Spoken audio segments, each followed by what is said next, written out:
जीवन को गरिमा देती है धर्म श्रद्धा। स्वागत है दोस्तों एक बार फिर डेरिक द अल्टीमेट पे। और आज का हमारा बहुत ही इम्पॉर्टेंट टॉपिक है हेपेटाइटिस, या फिर हम जिसे आम बोलचाल की भाषा में कहते हैं पीलिया। लेकिन हर बार की तरह एक छोटी सी कहानी और उसके बाद आज का टॉपिक। तो बात करता हूँ अमेरिका के तुलसा शहर में एक प्रयोगशाला है, लेडरले लेबोरेटरी। उस प्रयोगशाला में अब से करीब 60 वर्ष पूर्व क्षय रोग के एक टीके का आविष्कार हुआ। टीबी का एक टीका बनाया गया और उस टीके ने लाखों रोगियों की जान बचाई।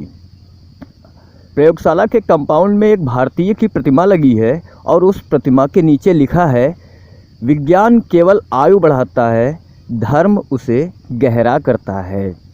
यह पंक्ति उस भारतीय की प्रतिमा के रूप में प्रतिष्ठित वैज्ञानिक प्रतिभा के जीवन दर्शन का परिचय देती है। चेन्नई की दारुण गरीबी से निकलकर लेडरले लेबोरेटरी पहुंचने और वहां एक विलक्षण खोज करने तक इस वैज्ञानिक ने लंबी यात्रा की। उस यात्रा में दुख, अभाव, कठोर परिश्रम और संघर्ष के अलावा कुछ भी नहीं था। उस वैज्ञानिक का नाम है चेल्लेप्रगद सुब्बा राव। चेन्नई के पास एक गांव में जन्मे सुब्बा राव को अपने यहाँ पढ़ने लिखने की कोई सुविधा नहीं थी। प्राथमिक शिक्षा पाने के लिए भी उन्हें चेन्नई आना पड़ा। वे रोज़ 5-7 किलोमीटर पैदल चलकर पढ़ने जाते और इतना ही वापस चलकर अपने घर जाते। पढ़ने के प्रति उनकी जो घनघोर ललक थी और किताबों में डूबे रहने की जो उनकी क्षमता थी, उसने उनको बचपन में ही एक दिशा दिखाई। तभी एक घटना हो गई उनके जीवन में जिसने उनके जीवन की पूरी विचारधारा ही बदल कर रख दी। उनके छोटे भाई को क्षय रोग ने घेर लिया। क्षय रोग टीबी, ट्यूबरकुलोसिस, यक्ष्मा, बहुत सारे नाम हैं, बहुत बड़ी महामारी है। तो कुछ महीनों तक वो छोटा भाई उनका क्षय रोग से जूझता रहा, टीबी से, ट्यूबरकुलोसिस से जूझता रहा और कोई भी उपचार काम नहीं आया। अंततोगत्वा छोटा भाई नहीं रहा। सुब्बा राव को अपने भाई से बहुत स्नेह था और उसे वो तड़प तड़प कर मरते हुए देखकर बहुत दुखी हुए, बहुत व्यथित हुए।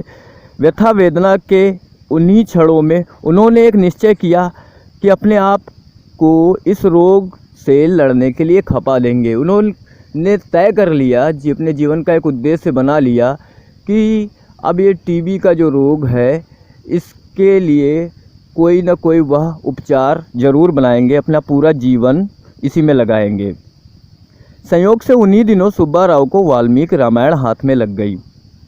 उन्होंने राम कथा पढ़ी और प्रभाव ग्रहण किया कि किसी भी अनिष्ट या आसुरी आतंक से लड़ने के लिए बहुत साधनों की उतनी ज़रूरत नहीं पड़ती जितनी कि संकल्प और अदम्य उत्साह की। संकल्प के द्वारा बहुत सारी चीज़ें पूरी हो जाती है। तो राम और लक्ष्मण ने अकिंचन स्थिति में रहते हुए भी रावण के अदम्य आसुरी आतंक को समाप्त किया। जिस रोग ने सुब्बा राव से उनका भाई छीना था वह भी रावण के आतंक जैसा ही लगा। सुब्बा राव ने कई अवसरों पर कहा कि रामायण उन्हें संघर्ष करते रहने की प्रेरणा देती रही है। मैट्रिक की पढ़ाई पूरी करने के बाद सुब्बा राव ने आयुर्विज्ञान को चुना। साधन नहीं थे, उनके पास फीस जमा करने के लिए भी कोई पैसे नहीं थे, लेकिन मित्रों और संबंधियों ने सहयोग किया। आयुर्विज्ञान की पढ़ाई उत्साह से पूरी की। चेन्नई में शिक्षा पूरी करने के बाद 1923 में वह इंग्लैंड गए। वहाँ से कुछ समय बाद अमेरिका के हार्वर्ड विश्वविद्यालय की शोधवृत्ति मिल गई, स्कॉलरशिप मिल गई और वहाँ शोध जारी रखते हुए उन्होंने जीव रसायन की डिग्री हासिल की, बायोकेमिस्ट्री की डिग्री हासिल की। 1940 ईस्वी में अमेरिका की सिनेमिड कंपनी की लेडरले प्रयोगशाला ने उन्हें अपने यहाँ काम करने के लिए आमंत्रित किया। यह कंपनी नई नई दवाओं की शोध और प्रयोग परीक्षणों पर विशेष ध्यान देती थी। सुब्बा राव को अपना उद्देश्य पूरा होता दिखाई दिया। उन्होंने प्रस्ताव स्वीकार करने में पल भर की भी देर नहीं की और वो प्रयोगशाला के लिए निकल पड़े। प्रयोगशाला में वे दिन रात जुटे रहने लगे। वो बाहर ही नहीं निकलते थे। 2 साल में ही उन्होंने अपनी लगन और प्रतिभा को सिद्ध कर दिखाया। इसका पुरस्कार उन्हें 1942 ईस्वी में प्रयोगशाला में शोध विभाग का प्रमुख का दायित्व संभालने के रूप में मिला। कि जो भी शोध का विभाग था उसके चीफ वो बना दिए गए। डॉक्टर सुब्बा राव ने कुछ ही सप्ताहों में युवा वैज्ञानिकों की एक अच्छी टीम जुटा ली। विभिन्न पदार्थों से फोलिक अम्ल निकालने के ढेरों प्रयोग किए। देखिए, टीबी के इलाज में फोलिक एसिड की बहुत बड़ी जो है इम्पोर्टेंस रहती है। जिस रोग का उपचार ढूंढने में वो लगे हुए थे उसमें फोलिक एसिड का महत्वपूर्ण स्थान रहता है। 4 वर्ष के कठिन प्रयोगों ने आशाजनक परिणाम प्रस्तुत किए। खोज पूरी हुई, वह औषधि तैयार होकर सामने आ गई, जिसके बाद के वर्षों में लाखों लोगों की असमय मृत्यु के मुख में जाने से बचा लिया। आपको पता है ना टीबी से कितने मौतें होती हैं अपने यहाँ। ऑरिमाइसिन नामक यह औषधि बाजार में आई तो उस रोग के चंगुल में फंसे लोगों में आशा का संचार हुआ, और जब इसका श्रेय लेने की बारी आई तो डॉक्टर राव अत्यंत विनम्रता से पीछे हट गए। उन्होंने कहा, इस खोज का श्रेय मुझे नहीं, मेरे साथियों को मिलना चाहिए। इन लोगों ने दिन रात एक करके खोज पूरी की। औषधि का आविष्कार होने के 3 साल बाद डॉक्टर राव चल बसे। डॉक्टर राव ने मृत्यु से कुछ दिन पहले अमेरिकन रिपोर्टर, एक अखबार है वहाँ का, उसको एक इंटरव्यू दिया था और उन्होंने कहा था कि अपने जीवन में उन्हें वाल्मीकि रामायण से बहुत बड़ी प्रेरणा मिली। घोर निराशा के क्षणों में यह ग्रंथ उन्हें पर्याप्त प्रकाश देता था और खड़ा रखता था। तो दोस्तों, प्रतिभा और साधन सुविधाएं व्यक्ति को सफलता नहीं दिलाती हैं। बड़े और सामाजिक उद्देश्यों में तो ये और भी गौड़ हो जाती हैं। लगन और समर्पण की भावना ही व्यक्ति को उच्च उद्देश्य की प्राप्ति कराती हैं। डॉक्टर सुब्बा राव की प्रतिमा आज भी अमेरिका के तुलसा शहर में लेडरले लेबोरेटरी में लगी हुई है, और जिसके नीचे लिखा है, विज्ञान केवल आयु बढ़ाता है, धर्म उसे गहरा करता है। तो हमारे जीवन का क्या उद्देश्य है, हमें ये जब पता चल जाता है तो हम दिन रात एक करके अपने संकल्प के द्वारा उसे हम पूरा भी कर लेते हैं।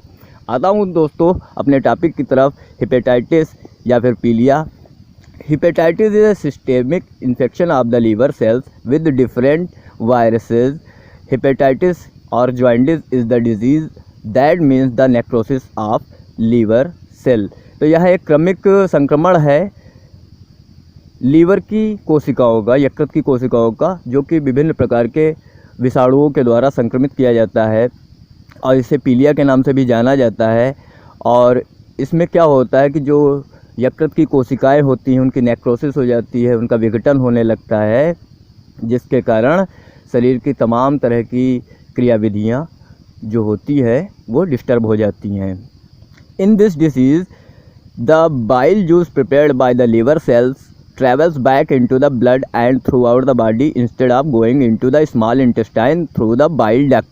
होता क्या इस रोग में, जो बाइल जूस जो कि लीवर के कोशिकाओं के द्वारा, यकृत की कोशिकाओं के द्वारा बनाई जाती है, वह बाइल डक्ट के माध्यम से इंटेस्टाइन में ना जाकर ब्लड में पहुंचता है और पूरी बॉडी में फैल जाता है। This leads to the yellow colouration of the body, the eyes and the urine, और यह प्रेरित करता है पीले कलर को, या पीले कलर शरीर जो होता है वो पीला होने लगता है, आंखें पीली हो जाती हैं और जो यूरिन होती है वो भी पीली होने लगती है। The colour of the stools become pale yellow और white due to the absence of bile. Bile के अभाव में जो स्टूल का कलर होता है, जो मल का कलर होता है, वह भी गहरा पीला हो जाता है। Nausea, vomiting, loss of appetite, flatulence, constipation and tenderness in the region of liver are generally present. तो उल्टी, बेचैनी, भूख की कमी, ऐंठन, मरोड़ आदि सिम्टम्स जो है लीवर वाले क्षेत्र में पैदा हो जाते हैं। बात करता हूँ कॉजेटिव ऑर्गेनिज्म की, तो अभी तक till date 5 viruses have been found to cause hepatitis. अभी तक 5 प्रकार के हेपेटाइटिस वायरस खोजे जा चुके हैं, जिनमें है हेपेटाइटिस ए जो कि एक आरएनए वायरस है, हेपेटाइटिस बी डीएनए वायरस है, हेपेटाइटिस सी यह भी एक आरएनए वायरस है, हेपेटाइटिस डी यह डिफेक्टिव आरएनए वायरस है, वह वायरस जिसमें कुछ डिफेक्ट पैदा हो जाए, जो हेपेटाइटिस का मेन वायरस है, और हेपेटाइटिस ई यह भी आरएनए वायरस है। ये 5 तरह के हैं। Hepatitis A it is a RNA virus, hepatitis B it is a DNA virus. Hepatitis C, it is a RNA virus. Hepatitis D, it is a defective RNA virus. और Hepatitis E, it is a RNA virus. बात करता हूँ mode of transmission की, तो सबसे पहले hepatitis A virus की बात करता हूँ. It is transmitted through the fecal oral route. It is spread increases by poor personal hygiene and overcrowding. यह मुख के द्वारा fecal oral route के द्वारा फैलता है और गंदगी जहाँ पर होती है वहाँ या फिर भीड़ होती है वहाँ पर यह तेज़ी से फैलता है. It is transmitted through contaminated food, water, milk, raw food like salads and fruit washed in contaminated water. यह कहाँ से और फैलता है? भोजन, पानी और दूध, कच्चा भोजन, इन सब के माध्यम से.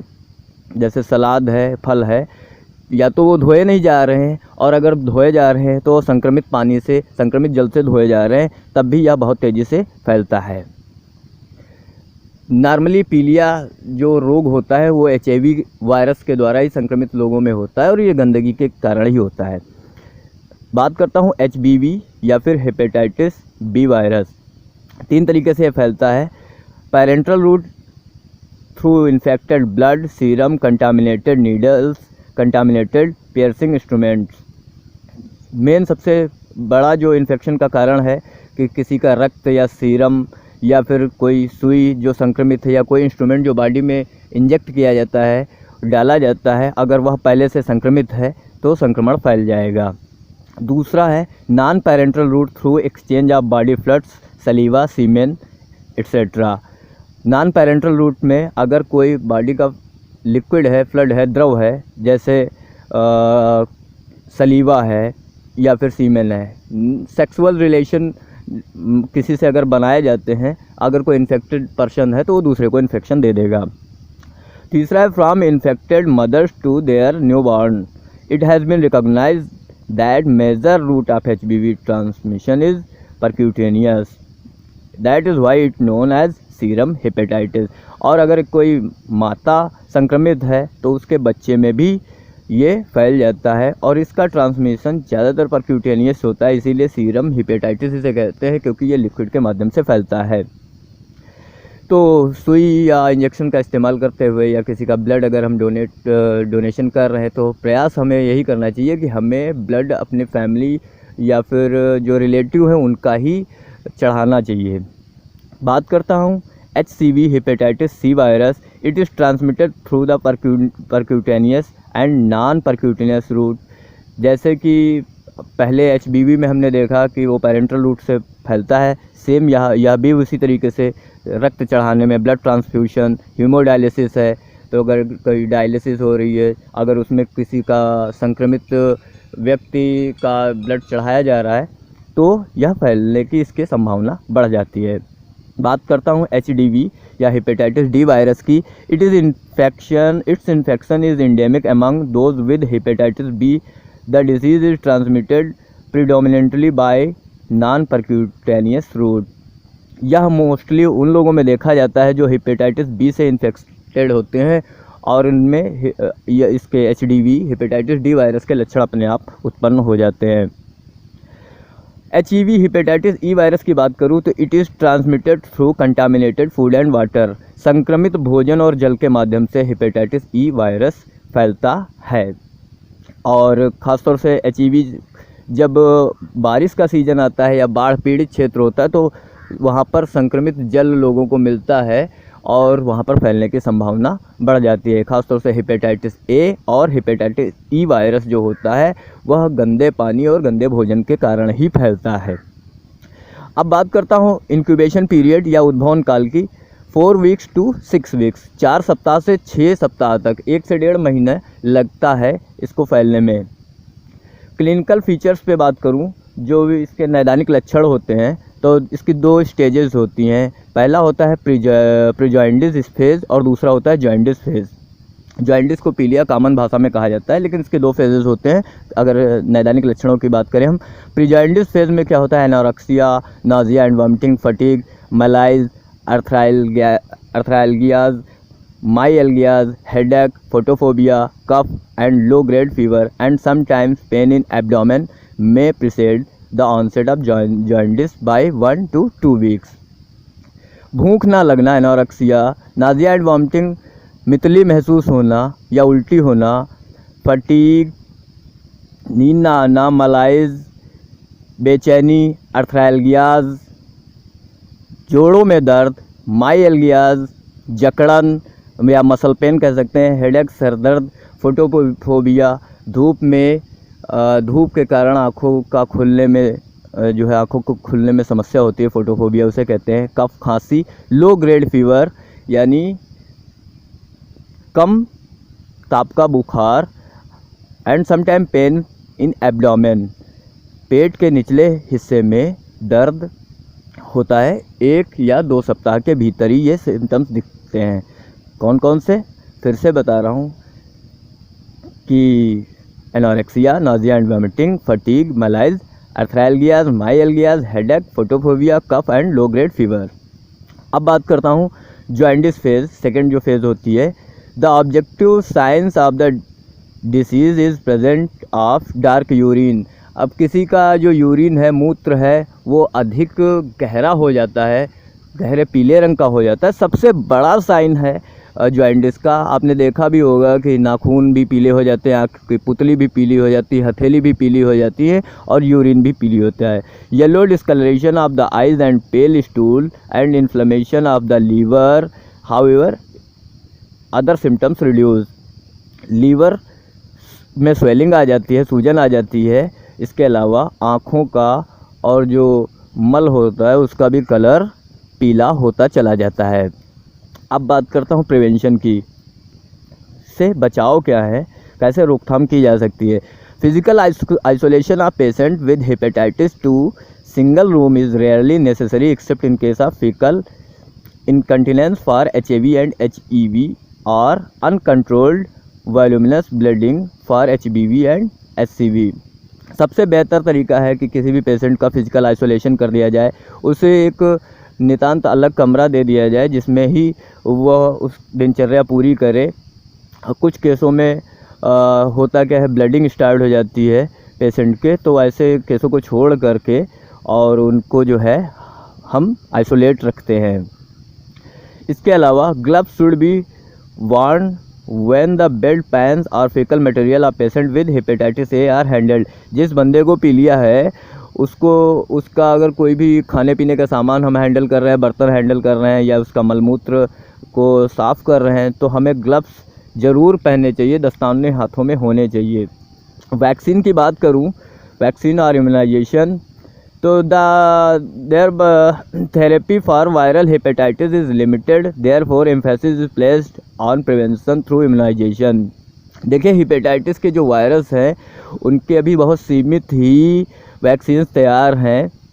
अभी मैं आगे बात करता हूँ, इसलिए prevention is better than cure कहा जाता है कि अगर हम पहले से ही अपने आप को सुरक्षित कर लें तो हमें इन चीज़ों की आवश्यकता नहीं पड़ेगी।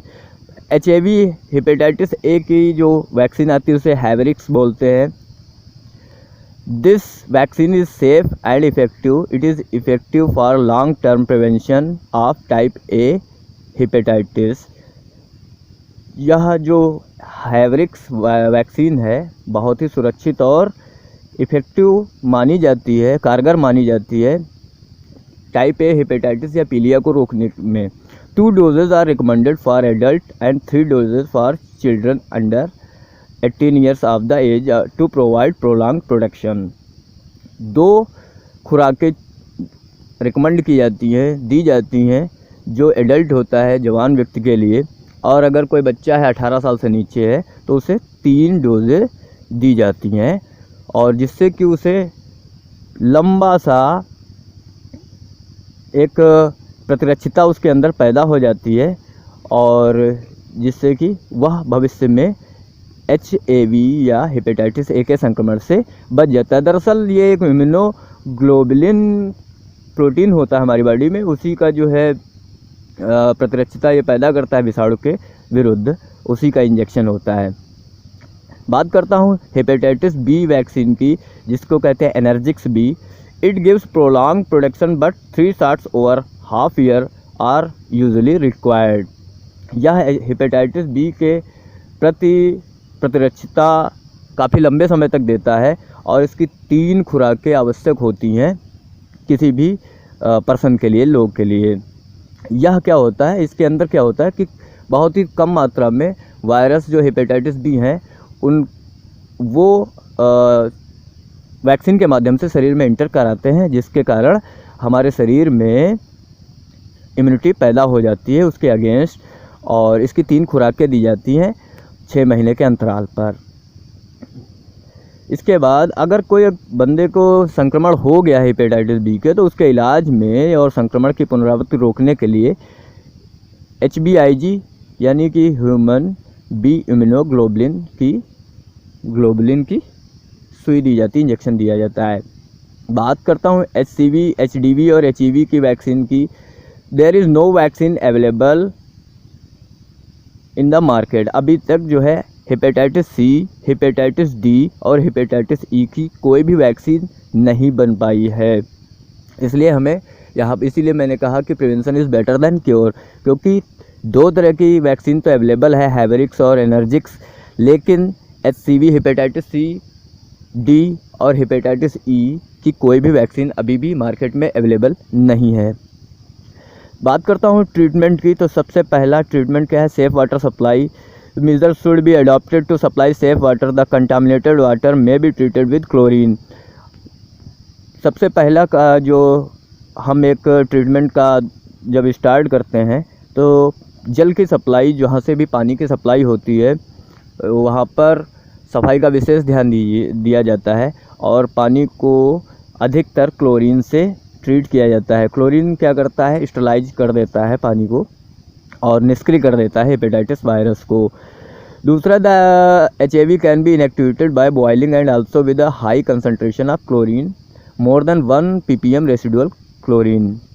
अगर जल को उबाला जाता है तो तब भी वह हेपेटाइटिस ए वायरस को इनएक्टिवेट कर देता है और उसको जो है निष्क्रिय कर देता है। और अगर क्लोरीन से उसे ट्रीट किया जाता है, कितना, 1 पार्टिकल पर मिलियन जो क्लोरीन होना चाहिए, तब भी वह निष्क्रिय कर देता है। ट्रीटमेंट की बात करूं तो there is no specific treatment for the typical viral hepatitis. देखिए अभी भी hepatitis B, C, D, E इनका कोई सटीक इलाज मेडिकल साइंस के पास नहीं है। Management is mainly supportive at keeping the patient comfortable and maintaining the adequate nutritional and electrolyte balance. करते क्या हैं कि कोई भी पेशेंट है तो उसको सपोर्ट करते हैं, उसके अंदर जो भी न्यूट्रिशन की ज़रूरत होती है जैसे जूस वगैरह दिया जाता है या फिर उसके जो इलेक्ट्रोलाइट होते हैं उनको पूरा करने के लिए ग्लूकोज दिया जाता है, IV दिया जा सकता है या फिर उसको ओरली भी दिया जा सकता है। मरीज़ की सेवा करते रहते हैं, अत्यधिक ऊर्जा वाला भोजन देते हैं। फिर बात करता हूँ ट्रीटमेंट में और क्या होता है। Intravenous feeding is necessary in the acute state if the patient has persistent vomiting and can not maintain oral intake. अगर किसी भी पेशेंट को उल्टियाँ हो रही हैं, वह ओरली कुछ भी नहीं खा पा रहा है, कुछ भी नहीं ग्रहण कर पा रहा है, तो क्या करते हैं, उसको IV अंतःशिरा इन्फ्यूजन दे देते हैं जिससे कि उसके शरीर का जो इलेक्ट्रोलाइट बैलेंस है वो पूरा रहे।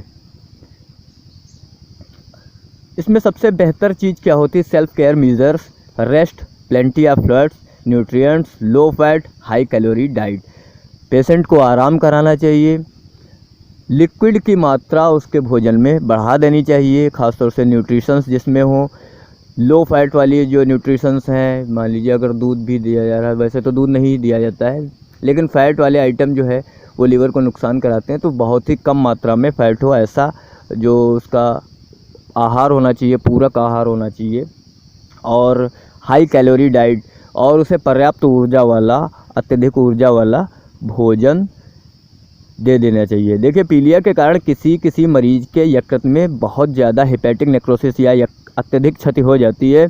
अगर उसका समुचित उपचार नहीं किया जाता है तो यकृत पूर्णतया ख़त्म हो सकता है, पूर्णतः क्षति उसकी हो सकती है, या फिर यकृत कैंसर भी उत्पन्न हो सकता है। हमारी इम्यूनिटी अगर मजबूत है और हम अगर संक्रमित भी हो जाते हैं तो यकृत में क्वालिटी होती है कि जितना हिस्सा इसका बेकार होता है ये अपने आप को फिर से कवर कर लेता है, और जिसके कारण जो है इसे आप ये कह सकते हैं कि एक मेनली ऑर्गन होता है और ये अपने आप को ठीक भी कर लेता है। ज़रूरत क्या होती है कि हम दोबारा संक्रमण की तरफ ना बढ़ें, साफ़ सफाई का, बेटर हाइजीन का फॉलोअप करें, और साथ ही साथ इलाज की राह ना देखें, बीमार होने की राह ना देखें, और साफ़ जल पिएं जब भी पिएं। तो उम्मीद है दोस्तों आज का टॉपिक आपको अच्छा लगा होगा। आगे फिर आता हूँ कुछ नए टॉपिक के साथ, तब तक के लिए bye bye, see you, have a great day.